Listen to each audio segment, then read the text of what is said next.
미국 한인타운에 있는 한 가정집.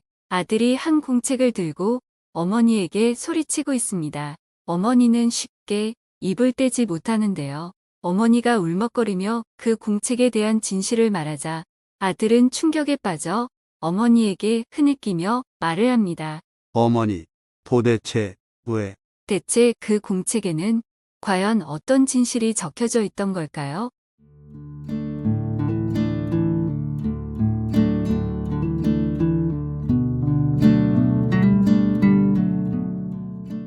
안녕하세요.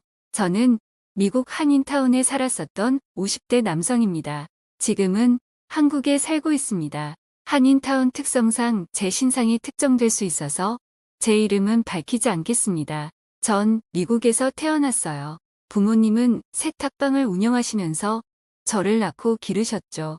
전 한국에 가본 적은 없지만 항상 부모님께서 한국에 대해 이야기를 많이 해주셨어요. 그 덕분에 제 국적은 미국인이지만 마음속으로는 항상 한국인이라 생각하며 살았습니다. 어린 시절은 큰 문제 없이 자랐습니다. 적당한 수입, 화목한 가정 그리고 좋은 친구들, 매일매일이 행복이었죠. 백인 친구들이 저를 동양인이라 놀려도 저는 크게 상관하지 않았어요. 저는 그게 제 자랑이었으니까요.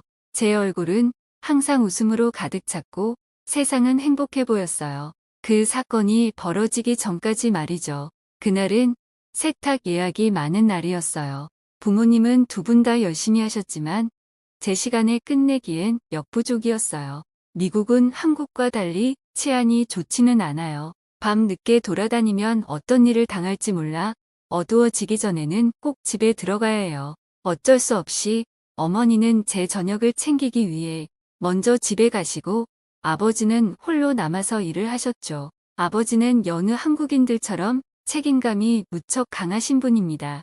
약속을 하시면 무슨 일이 있어도 약속을 지키시는 분이었죠. 그날도 아버진 손님과의 약속을 지키기 위해 늦은 시간 끝까지 세탁물을 배달하셨죠. 늦은 시간 집까지 찾아간 아버지에게 손님들은 위험하다 말했지만 아버지는 웃으시면 괜찮다고 하셨죠. 그렇게 우려가 현실로 되었죠. 그날로 아버지는 영영 집으로 돌아오시지 못했습니다. 시간이 지나도 아버지께서 돌아오시지 않자 어머니는 경찰에 신고했고 그 다음날 들려온 소식은 비극이었죠. 아버지가 칼에 맞아 사망하셨다는 소식이었죠. 평생을 일만 하셨던 아버지는 그렇게 세상을 떠났습니다. 아버지가 술을 드시면 항상 제게 하시던 말이 있었죠. 아들아, 만약 이 아비가 죽으면 내 고향의 뼈를 뿌려다오. 내 인생 비록 이 서방 타지에서 살아왔지만 죽어서 돌아갈 땐 고향에서 떠나련다. 그 이후로 저희 가족은 미국 세탁소를 다 정리하고 한국으로 돌아왔어요. 아버진 소원대로 아버지가 태어나신 땅에 다시 보내드렸어요. 한국에 돌아온 뒤로 어머니는 자주 직장을 바꾸셨어요. 항상 성실하고 꼼꼼하신 어머니였지만 아버지의 상실이 컸던지 어느 순간부터 많이 깜빡하셨어요. 그리고 잔실수가 많아지셔서 매번 사장에게 면박을 당하셨어요. 제가 일을 시작한 뒤론 어머니께선 일은 안 하셨어요. 저는 공부에는 흥미도 없었고 지금 당장 필요한 건 돈이었기에 바로 일을 시작했죠. 저는 대학을 안 나와서 그렇게 좋은 직장은 아니었어요.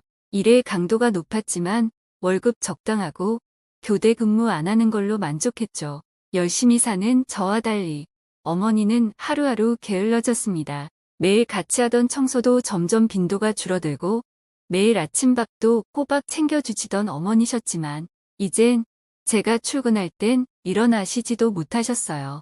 이때까지 고생하신 건 다 이해하지만 그래도 조금은 서운한 마음은 있었죠. 어머니가 게을러지셔도 딱 하나 빠뜨리시지 않는 것이 있습니다.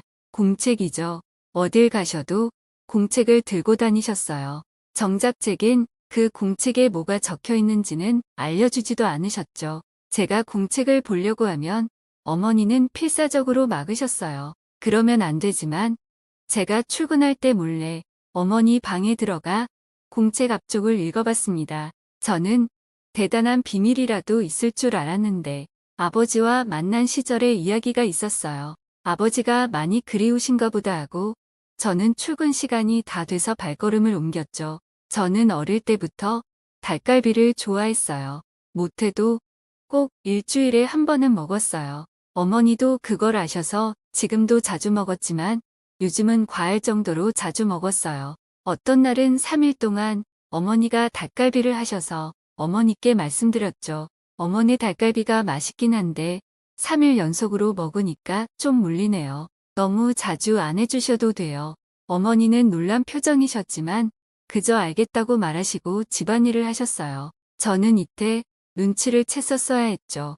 비록 그러진 못했지만 그날은 중요한 미팅이 있던 날이었죠. 밤 늦게까지 자료를 만드느라 아침에 정신없이 부랴부랴 출근을 했죠. 미팅 자료를 빼먹은 상태로요.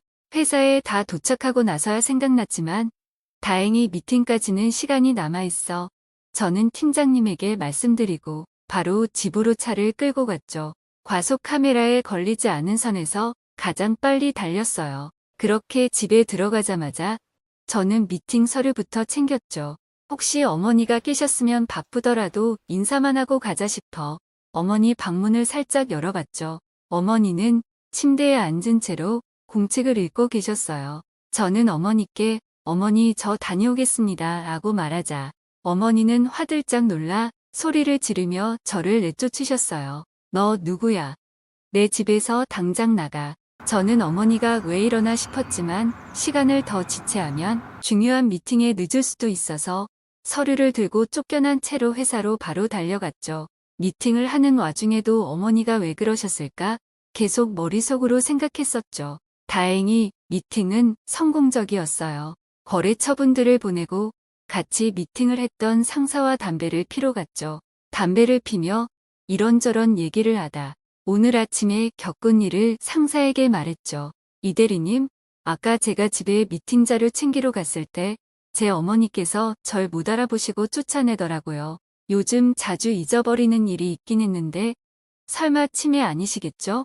그러자 이 대리님은 치매는 갑작스럽게 찾아올 수도 있어. 오늘 집에 가서 어머니에게 여러 가지 테스트를 해봐. 너 옛날 일이라든지 그런 거 조금 걱정되는 마음에 오늘은 회사가 끝나자마자 어머니께 찾아갔죠. 어머니, 오늘 낮에 저한테 왜 그러셨어요? 어머니, 혹시 치매인 거 아니시죠? 그러자 어머니께선 치매는 뭔 치매야 출근해서 없어야 할 사람이 집에 있으니 놀래서 그랬지라며 넘기셨어요. 그 후에도 혹시 치매를 숨기시는 게 아닐까 싶어 넌지시 어머니에게 과거 일을 물어봐도 어머니는 다 기억하시더라고요.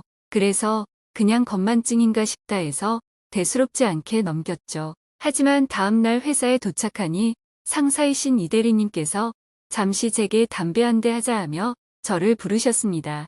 표정이 심각한 상태로 말이죠. 저는 제가 뭘 실수했나 싶었지만 그게 아니었어요. 아무 말 없이 담배를 피다 이 대리님이 입을 떼셨죠. 혹시 어머니께서 요즘 뭐 숨기시는 거 없나? 저는 곰곰이 생각하다 어머니 공책이 생각났죠. 뭐 요즘 좀 게을러지시고 뭐 맨날 들고 다니시는 공책이 있습니다. 맨날 숨기시길래 몰래 보니 아버지랑 만났던 얘기 같은 옛날 얘기밖에 없던데요. 아버지가 많이 그리우신 것 같아요. 이 대리님은 깊게 한숨을 쉬더니 이 사람아, 너네 어머니 치매셔. 자기가 치매인 걸 아시는 분들이 치매인 걸 숨기려고 글로 적어서 안 들키려고 하는 분들이 있대. 빨리 어머니 병원으로 모셔. 그날은 일이 손이 안 잡히더군요. 하루 종일 어머니 생각밖에 안 났어요. 집에 돌아오는 길에 곰곰이 생각했죠. 진짜 치매이신가? 진짜라면 도대체 왜 안 알려주셨지? 내가 못 믿어오신가? 여러 생각이 들었죠. 집에 들어가니 어머니는 평소와 같이 제게 밥 먹으라고 하셨어요. 메뉴는 또 닭갈비였죠. 아들이 좋아하는 닭갈비 해놨어. 식기 전에 빨리 먹어. 어머니께선 어제도 닭갈비를 해주셨는데 말이죠. 저는 그때부터 심장이 빠르게 뛰었어요. 그리고 말리시는 어머니를 밀치고 어머니 방에 들어가 어머니 침대 옆에 있는 공책을 읽었습니다. 아버지와 첫 만남, 데이트 장소, 결혼 등등 앞부분은 제가 봤던 부분이었어요. 조금씩 더 넘겨보니 제 어린 시절부터 사소한 사건들과 추억, 제가 좋아하는 음식, 제 이름, 그리고 제 사진까지 아버지를 만난 이후 모든 어머니의 일생이 적혀 있더군요. 어머니, 이거 뭐예요? 엄마 치매인 거야? 어머니는 말없이 눈물을 흘리셨죠. 그러다 나지막히 말을 이어나가셨어요. 아들, 사실 엄마는 매일 아침 기억을 잃어버려. 어머니는 일반적인 치매와는 다르셨어요. 매일 아침 아버지와 만난 이후의 기억을 잃어버리세요. 아버지의 죽음이 너무 충격이셔서 어머니의 뇌가 머릿속에서 아버지와 만났던 기억부터 그 이후의 기억을 전부 없애버린 거죠. 어머니는 매일 늦잠을 자시던 게 아니었어요. 매일매일 아침에 일어나자마자 공책을 읽으셨던 거죠. 저에게 들키지 않으려고 매일 공책을 읽으셨던 거예요. 저는 흐느끼며 어머니께, 어머니, 도대체 왜 숨기신 거예요? 어머니는 더 이상 자신이 숨긴 이유조차도 공책이 없으면 알지 못하셨죠. 공책을 읽어보니 어머닌 두려우셨던 겁니다. 아버지를 잃고 이제 가족이라고 나들인 저밖에 없는데 치매인 걸 들키게 되면 요양원에 보낼까? 하나밖에 없는 가족과 떨어지게 될까 두려웠던 겁니다. 스스로 돌아봤습니다. 한국에 오고 난 뒤로 내가 어머니와 함께했던 것들이 뭔지, 아무리 많은 돈을 가져다 준다 해도 전 가장 중요한 걸 놓치고 있었죠. 어머니와 함께 있는 시간은 턱없이 부족했죠. 바쁘다. 사회생활 해야 한다. 피곤하다. 여러 핑계로 인생에서 가장 감사하고 중요한 분, 어머니를 놓치고 있었어요. 어머니가 이렇게 힘들어 하셨는지도 모르고 이날 어머니와 부둥켜 안고 얼마나 울었는지 모르겠네요. 그날 이후 일상은 크게 변한 건 없었죠. 어머니를 요양원에 보냈냐고요? 절대 아니죠. 어머니는 전처럼 매일 공책을 읽으시고 저는 평소처럼 회사를 갑니다. 전과 다른 점이 있다면 어머니는 저와 꾸준히 병원에 가시고 저는 매일 일찍 집에 와 어머니와 함께 시간을 보냅니다. 장가도 가야 하지만 지금 이 순간은 어머니와 함께 보내고픈 마음이 더 큽니다. 어머니가 나를 완전히 잊어버리시기 전 많은 추억을 만들고 싶네요.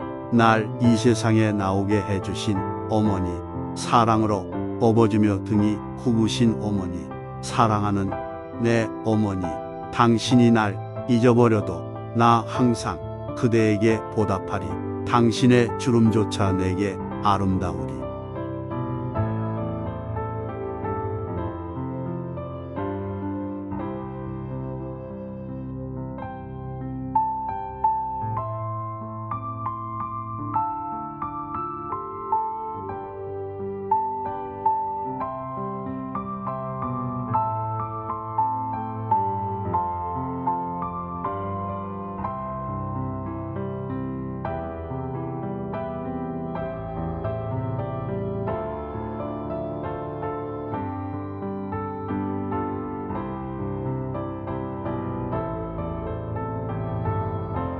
어머니와 아들의 감동적인 이야기 어떠셨나요? 오늘 우리 모두 부모님께 연락드려봐요. 구독과 좋아요는 영상을 제작하는 데 큰 힘이 됩니다. 끝까지 시청해 주셔서 감사합니다.